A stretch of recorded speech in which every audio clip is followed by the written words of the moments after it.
What's going on, you guys? Welcome back. I have got a quick story for you today. It's called the monkey experiment, and it is a real experiment that was done on monkeys, but I think it's very relevant as well to our own behavior and our own psyche in regards to um, our lives and how we participate in the world. So the story goes like this. There are 5 monkeys. They're all in a room.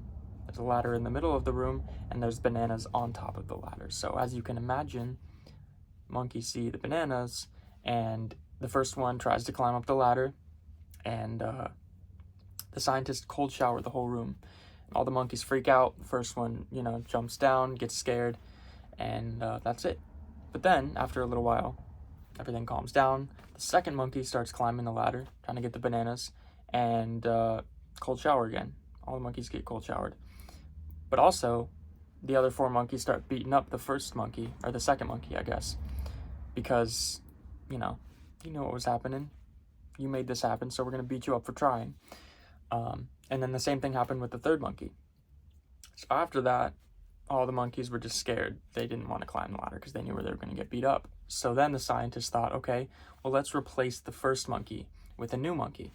And then, of course, the new monkey sees the bananas, starts climbing the ladder, and then gets beaten up by the other 4 monkeys. But there was no cold shower this time. They were just beating him up because that was the pattern. That was what they were used to doing. And then the second monkey was replaced, and the same thing happened. No cold shower, but they all beat him up for climbing the ladder. And they did this over and over until all the monkeys were replaced with new monkeys. But every time a monkey tried to climb the ladder, they would beat him up. Without any cold showers, without any instigation, they did it because of habit, because that was the program they were initiated into when they joined the group, essentially. So that's the monkey experiment, and I think you can kind of get the idea of where this is going as far as our own behavior in terms of climbing our own ladders.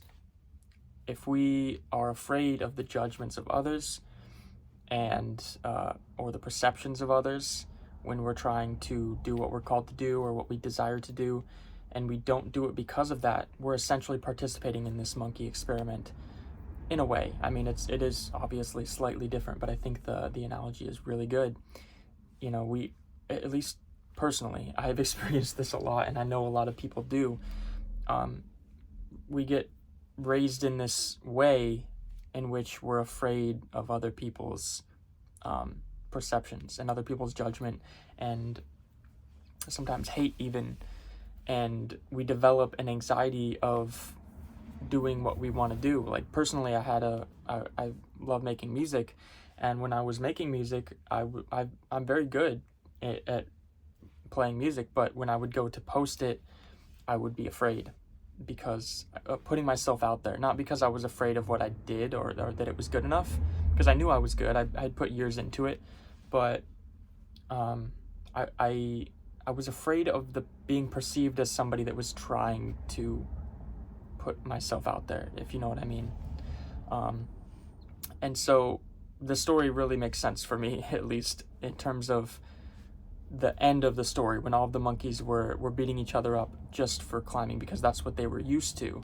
And I feel like in the world today, with the internet and the negativity kind of insinuated in the internet these days, a lot of people they just don't try because they don't want to be harassed or hated on or judged. A lot of times it's self-inflicted judgment too. We imagine judgment from other people far worse than will ever happen.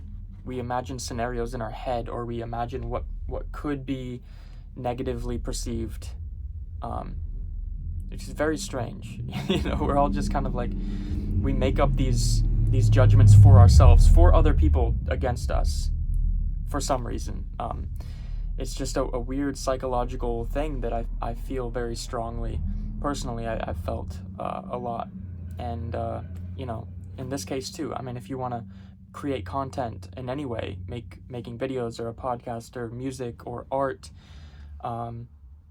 forget about the perceptions of others, real or imagined. It's, as long as you're not hurting or harming anybody or forcing cold showers on your surrounding friends or people, if you're just doing your thing, trying to climb your ladder and get where you want to go and do what you're called to do and what you love to do, then the perceptions of others and the judgment of others is irrelevant, and it's not even worth a thought. It's not worth your time.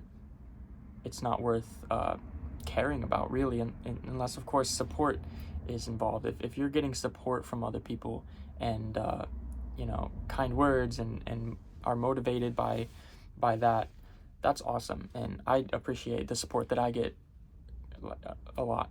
It's amazing, and I really do appreciate it. But at the end of the day, you have to be able to separate the opinions of others from what you want and what you find value in. So that's it. I hope that was useful. I think for me at least, it really hit the nail as far as, in my experience, what I have felt in terms of being afraid to put myself out there when I really wanted to. I just, it's weird, man. It's a weird psychological pattern that we've kind of developed, but I hope this has kind of helped anybody that goes through this in a way. I think it is very relevant.